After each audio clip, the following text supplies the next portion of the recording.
مدارس اسلامیہ جہاں یہ طلبہ حفظ قرآن کی دولت سے مالا مال ہوئے ہیں اور آئے دن مختلف علاقوں میں مختلف جگہوں میں یہ مجلسیں لگتی رہتی ہیں، ان مدارس کی تاریخ کیا ہے، ان مدارس کی حقیقت کیا ہے، یہ جاننا ضروری ہے۔ اسلام کی تاریخ میں جب دینی درسگاہ کا تصور ہوتا ہے تو سب سے پہلے وہ دینی درسگاہ ہمارے سامنے ہوتی ہے جس دینی درسگاہ کے معلم ہمارے آقا سید عالم جناب محمد رسول اللہ صلی اللہ تعالی علیہ وسلم کی ذات گرامی کی، اور پڑھنے والے جو لوگ تھے انہی کا نام صحابہ کرام ہے۔ گویا کہ معلم امام الانبیاء اور پڑھنے والے جو ہیں انسانی تاریخ میں انبیاء کرام کی جماعت کے بعد سب سے زیادہ مقدس گروہ ہے۔ صحابہ سے زیادہ مقدس گروہ انبیاء کے بعد کوئی دوسرا نہیں ہے۔ کیا فرق ہے انبیاء کرام اور صحابہ کرام کے درمیان؟ انبیاء معصوم ہوا کرتے ہیں، انبیاء اللہ تبارک و تعالیٰ کی طرف سے منتخب ہوتے ہیں اور رسولوں کو اللہ کتابیں عطا فرماتا ہے۔ صحابہ معصوم نہیں ہوتے ہیں، صحابہ کی جماعت معصوموں کی جماعت نہیں ہے بلکہ صحابہ کی پوری جماعت مغفور ہے۔ یعنی یہ وہ لوگ ہیں کسی روئے زمین میں اللہ تبارک و تعالیٰ نے تمام صحابہ کرام کے جنتی ہونے کا اعلان کیا ہے۔ وَكُلًّا وَعَدَ اللَّهُ الْحُسْنَى، اللہ نے ہر صحابی سے جنت کا وعدہ کیا ہے۔ تو مدرسہ جو شروع ہوتا ہے وہ محمد رسول اللہ صلی اللہ تعالی علیہ وسلم کے ذریعے شروع ہوتا ہے۔ لہذا دنیا میں کوئی بھی مدرسہ جو پایا جا رہا ہے جہاں دین کی تعلیم ہو رہی ہے اس مدرسے کا اصل سرچشمہ اور بنیاد سفید نبوی ہے، اور اس کے بعد اس وقت سے لے کے آج تک کسی بھی دور میں یہ دنیا مدرسوں سے خالی نہیں رہی۔ مدرسے ہر دور میں رہے ہیں، ہر دور میں دین کی تعلیم دینے والے، قرآن اور حدیث کو پڑھنے پڑھانے والے ہر دور میں رہے ہیں اور انشاءاللہ تا قیامت باقی رہیں گے انشاءاللہ۔ اس میں کوئی فرق نہیں آئے گا، قیامت تک یہ مدرسے باقی رہیں گے، مدرسے میں پڑھنے پڑھانے والے باقی رہیں گے۔ بس تھوڑا سا فرق کہاں آیا ہے، ہندوستان، پاکستان، بنگلہ دیش جو یہ ممالک ہے، یعنی ہمارا قدیم ہندوستان، یہاں مدرسوں کی شکل میں فرق آیا۔ چونکہ پہلے جو مدرسے چلتے تھے وہ مدرسے کسی نواب، کسی امیر کبیر کے ذریعے سے چلتے تھے۔ وہ نواب صاحب مدرسے کا خرچہ دے رہے، مدرسہ چل رہا ہے، کوئی امیر آدمی اپنے طرف سے مدرسہ چلا رہا ہے، اس انداز سے مدرسے چلتے تھے۔ لیکن جو مدرسہ دیوبند کی سرزمین میں 1866 میں قائم ہوا ہے، وہ مدرسہ جو قائم ہوا ہے اس کے بعد سے مدرسوں کی شکل بدل گئی۔ پہلے جو مدرسے چل رہے تھے ان کا انداز امینوں کے ذریعے سے تھا، وہ امینوں کے ذریعے سے مدرسے چل رہے تھے، لیکن تاریخ نے یہ دیکھا کہ جب انگریز اس ملک میں تسلط ان کا جب ہوا تو وہ تمام مدرسے جو جاگیروں سے چل رہے تھے، جو امیر کے ذریعے چل رہے تھے، جو نواب کے ذریعے سے چل رہے تھے، ساری جاگیروں کے انگریزوں نے قبضہ کر لیا اور سارے مدرسے بند ہو گئے، سارے مدرسے بند ہو گئے۔ لہذا اس زمانے میں دہلی میں تقریباً 100 مدرسے چل رہے تھے، لیکن سارے مدرسوں کو پتہ لگ گیا۔ ایسے دور میں مسلمان بڑی پریشانیوں کے عالم میں تھے۔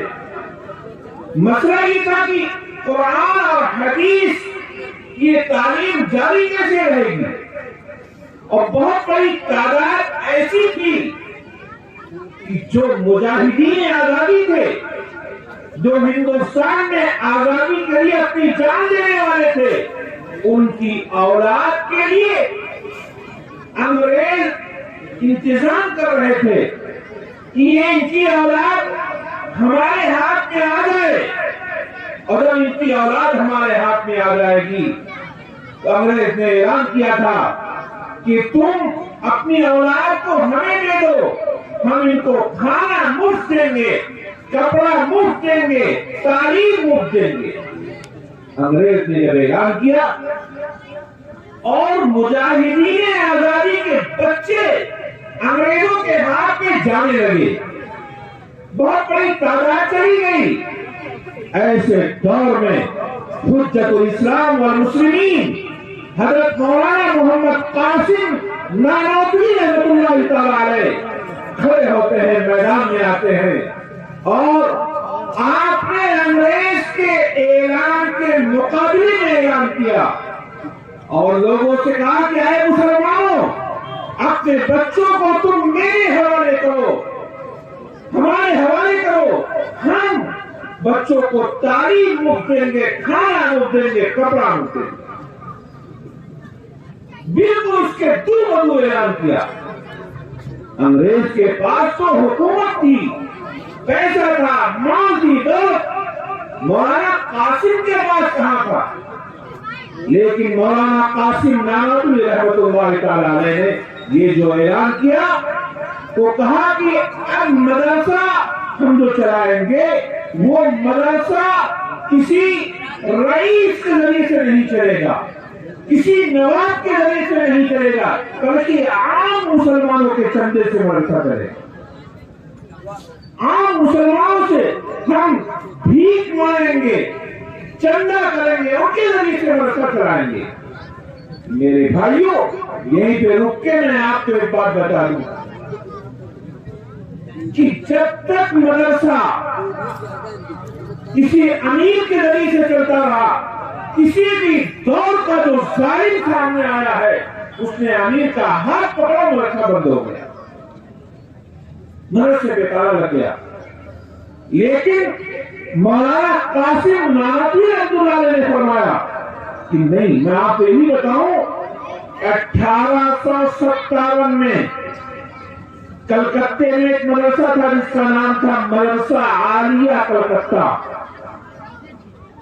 اس مدرسے کا جو کرایہ آتا تھا مختلف جگہوں سے، وہ اس زمانے میں 1.5 لاکھ روپے آتا تھا۔ ارے بھائی کیوں بات کرو یار، لاکھ بنے یا تو یہ ذمہ دار لوگ ان کو ہٹائیں یہاں سے، یہ مجھ سے بھی تماشا کر رہے ہیں۔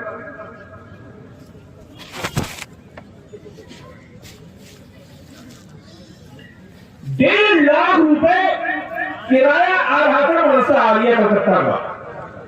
آپ کہیں گے 1.5 لاکھ کوئی بہت قیمت تو ہے نہیں میرے بھائیوں، 18 1857 کا 1.5 لاکھ میں کہہ رہا ہوں.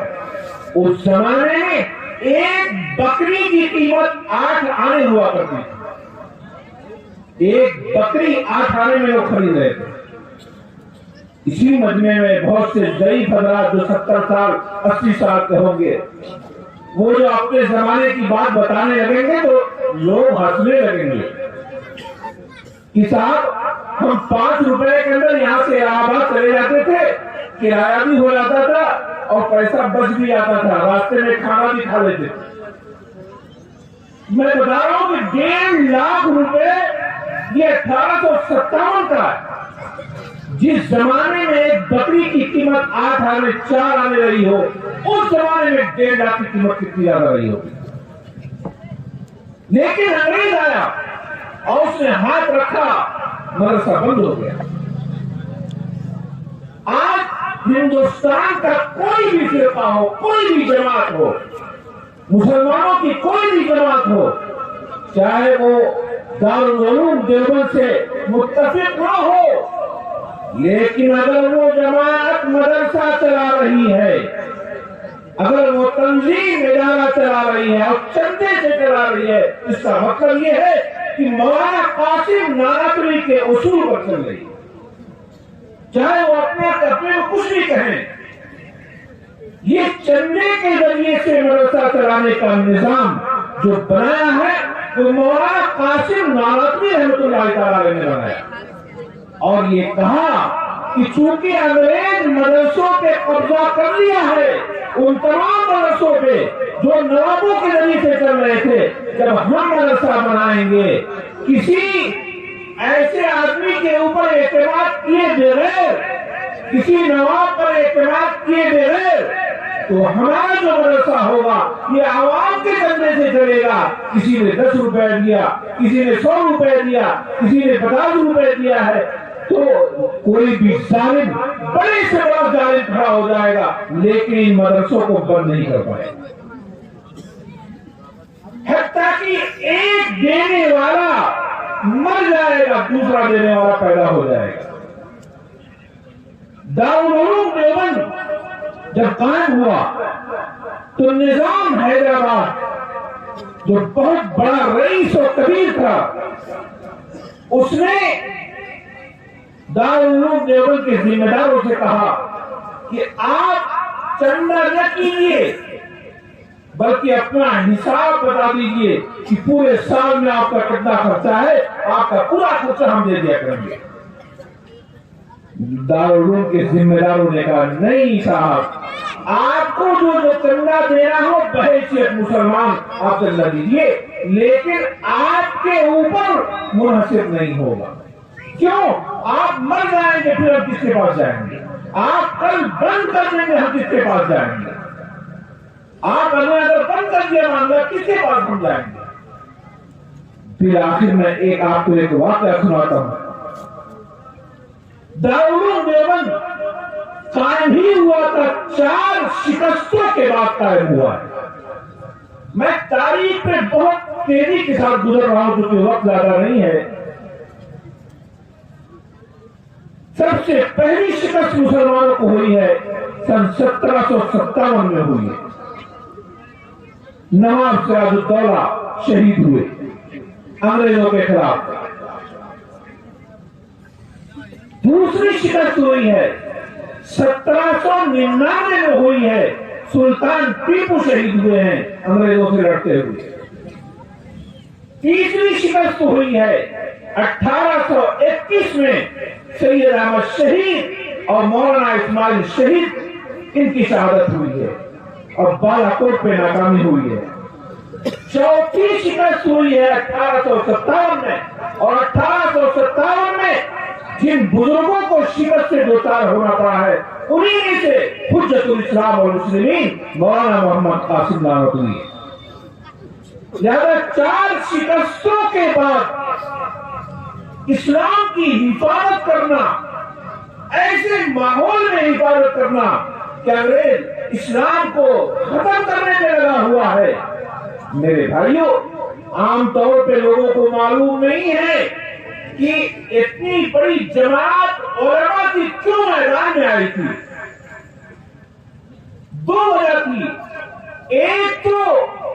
ملک سے سب سے زیادہ دلی محبت کرنے والے وہ علماء تھے، مسلمان تھے.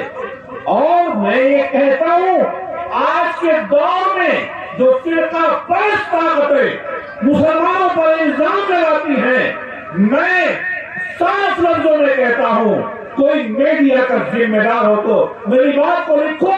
خدا کی قسم آج بھی اگر اس ملک میں کوئی ضرورت پڑے گی تو سب سے زیادہ اپنے جان کی اپنے مال کی قربانی پیش کرنے والی اگر کوئی قوم ہوگی تو وہ قوم مسلم ہوگی.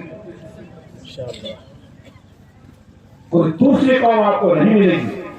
لہذا مولانا محمد قاسم نانوتوی رحمت اللہ تعالی علیہ نے اعلان کیا کہ ہم مدرسہ قائم کریں گے، لیکن مدرسہ اتنی شان کا ہوگا کہ کسی امیر کے اوپر مدرسہ منحصر نہیں ہوگا، بلکہ عام لوگوں سے غریبوں سے ہم پیسہ چندہ مانگیں گے اور مدرسہ چلائیں گے.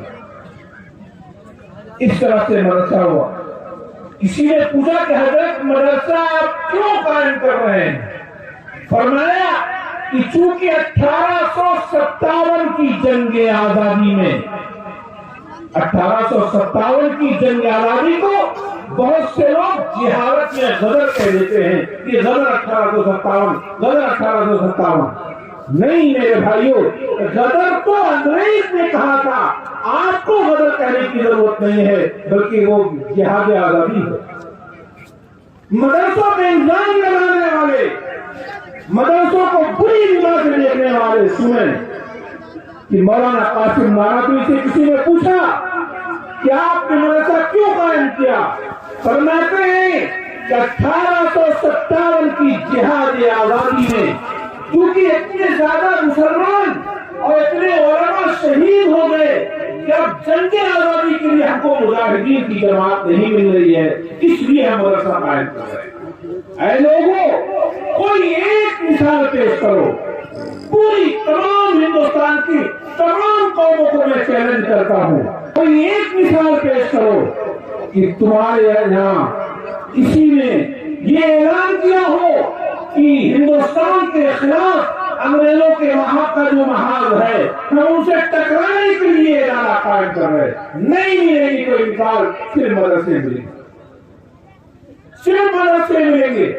اور پتہ چلا کہ لفظ جہاد کا معنی بھی نہیں سمجھتے ہیں اور جہاد کو آتن کا لفظ بول دیا جاتا ہے. میں اس مجمع میں کہتا ہوں خدا پاک کی عزت و جلال کی قسم، ہندوستان جو آزاد ہوا ہے یہ جہاد کی وجہ سے آزاد ہوا ہے. 1803 میں شاہ عبدالعزیز محدث دہلوی نے ہندوستان میں جہاد کا فتویٰ دیا تھا انگریزوں کے خلاف. اسی جہاد کے فتوے کے نتیجے میں یہ ہندوستان آزاد ہوا ہے. تو جاہل ہو جو جہاد کا غلط معنی بیان کرتے ہو. جہاد کیوں قائم کیا گیا تھا؟ اس لیے کہ اپنے وطن سے محبت تھی ہم کو، اپنے وطن سے قربت اور تعلق تھا ہمارا.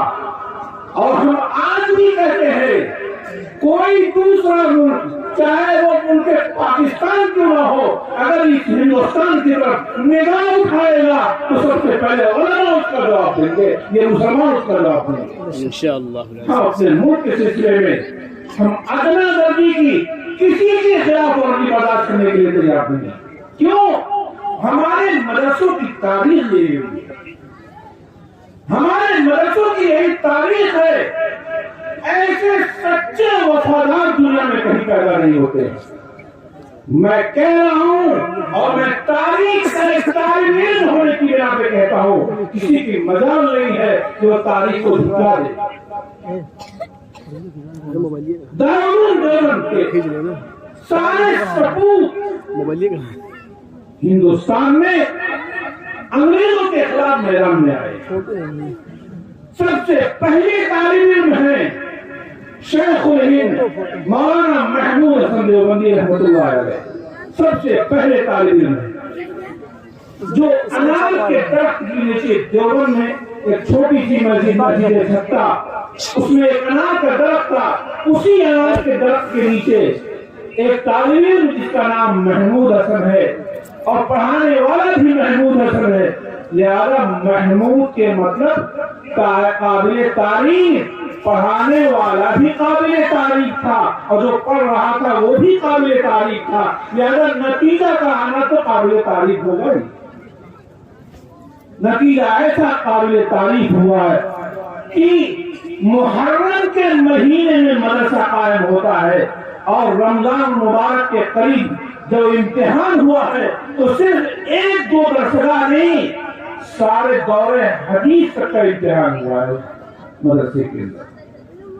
میرے بھائیوں، مولانا محمود حسن دیوبندی کھڑے ہوئے اور فرانت کے بعد انگریز کہا کرتا تھا کہ اگر محمود حسن کو جلا کر کے راکھ کر دیا جائے اور اس کی راکھ کو بکھیرا جائے تب بھی اس کی راکھ جو ہے ہمارے خلاف ہی جائے۔ یہ ہے مولانا محمود حسن دیوبندی۔ مولانا محمود حسن دیوبندی کو مالٹا میں بند کیا گیا، 3 سال تک مالٹا میں بند کیے گئے اور انگریز روزانہ ان کے پیٹھ پہ ایک لوہا گرم کر کے داغتا تھا ان کی پیٹھ کو اور کہتا تھا کہ ہمارے خلاف جو آپ نے تحریک چلا رکھا ہے اس کو بند کر دیجیے، یہ اعلان کر دیجیے کہ ہمارا انگریزوں سے کوئی اختلاف نہیں ہے، ہم آپ کو چھوڑ دیں گے۔ شیخ الہند کہتے تھے جان چلی جائے گی لیکن تمہارے خلاف میں آواز بند نہیں کروں گا۔ یہ کون تھے؟ دارالعلوم دیوبند کے پہلے طالب علم تھے اور آپ کا یہ مدرسہ اسی دارالعلوم دیوبند کی ایک کڑی ہے۔ ہندوستان کے تمام مدارس دینیا جو ہے اسی دارالعلوم دیوبند کی کڑی ہے۔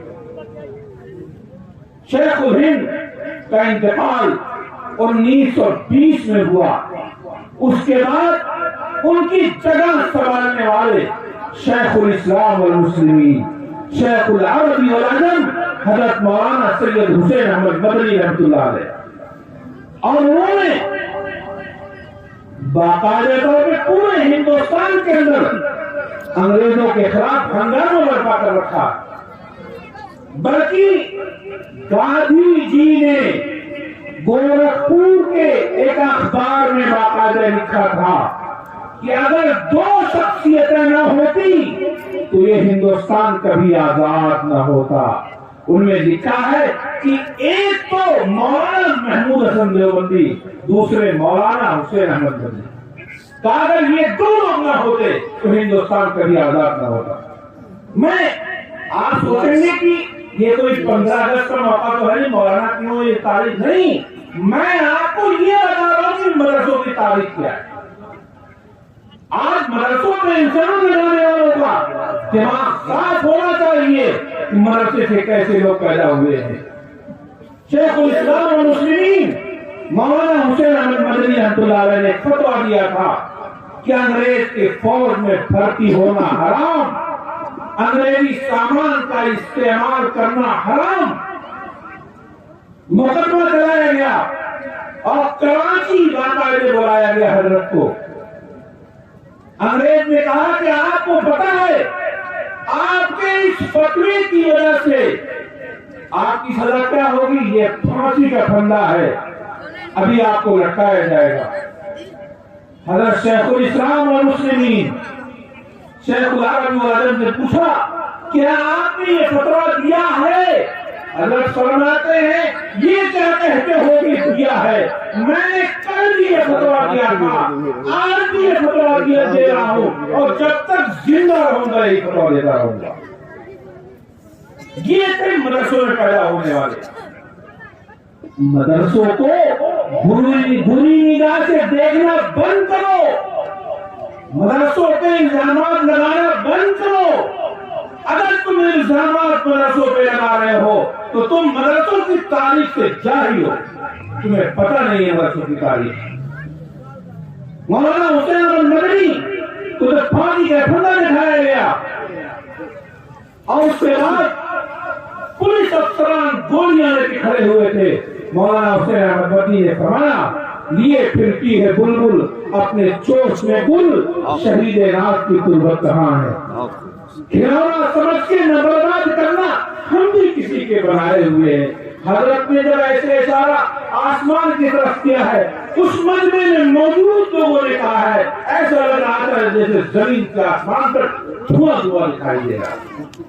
میرے بھائیوں، آج شیخ الاسلام کی اولاد مولانا اسد مدنی ہے، انہی کی اولاد میں سے مولانا حسین احمد مدنی، مولانا محمود مدنی ہے، اور بھی ان کا گھرانہ ہے۔ میں کہتا ہوں کہ جو لوگ مدرسوں پہ انگلی اٹھاتے ہیں، مدرسوں پہ الزامات کرانے کی کوشش کرتے ہیں، ذرا چیک کرائیں اپنے آپ کو بھی اور ہماری تاریخ کو بھی دیکھنے کے ہماری آپ، میں کہتا ہوں کہ الزام لگانے والے لائیں اپنے گھر سے کوئی ایک حسین احمد مدنی کو پیش کر دے تو ہم جانے۔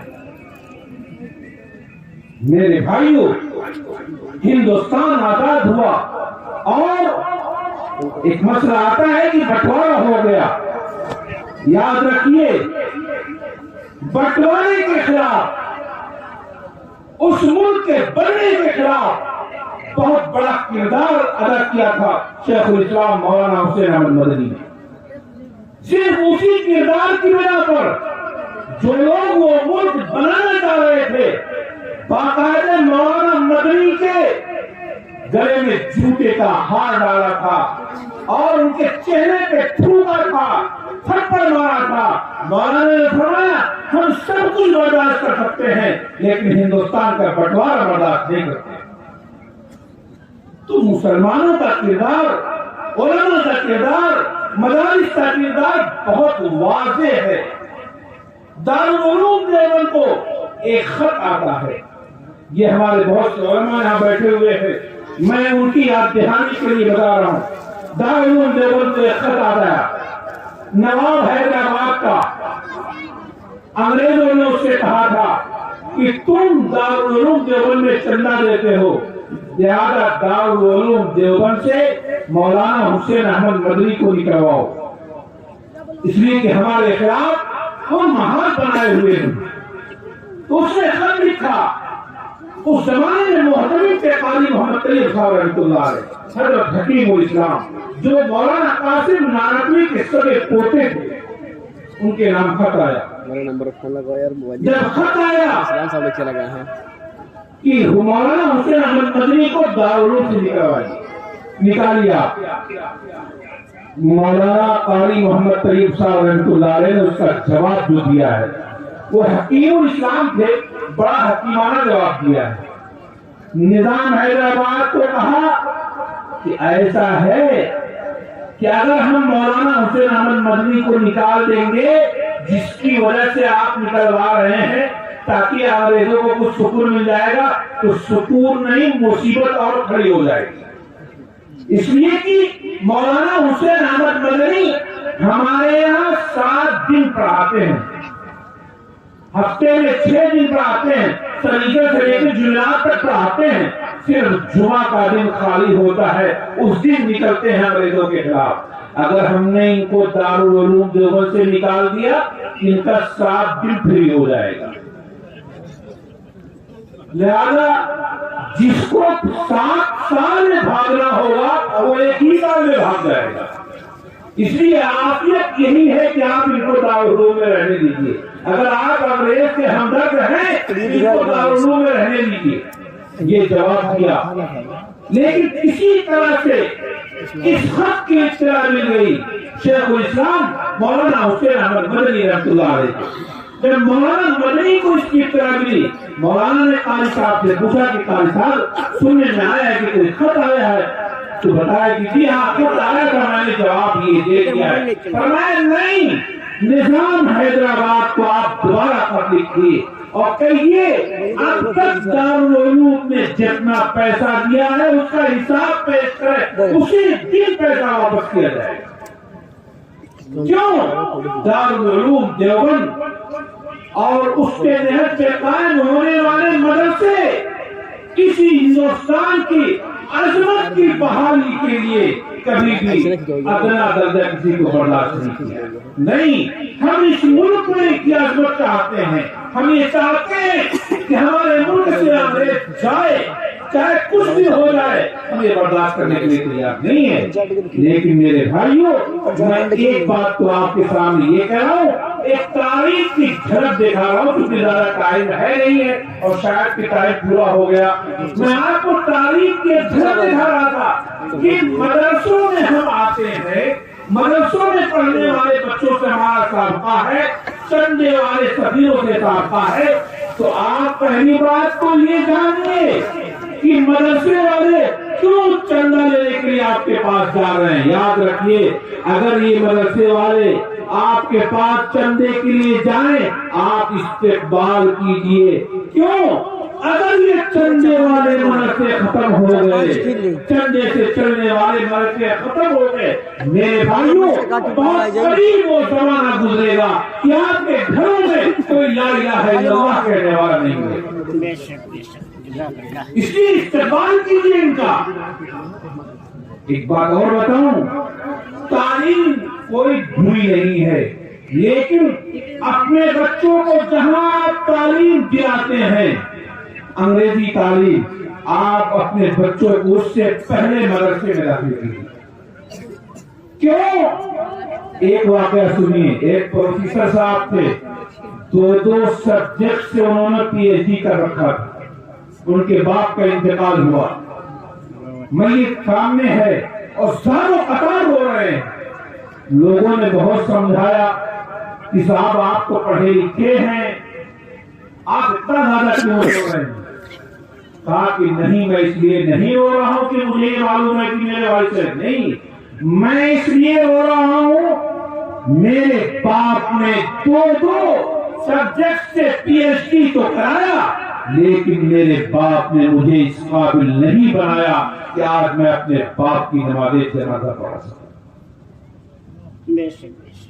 اپنے باپ کی نماز جنازہ پڑھا سکوں اس لائق میں.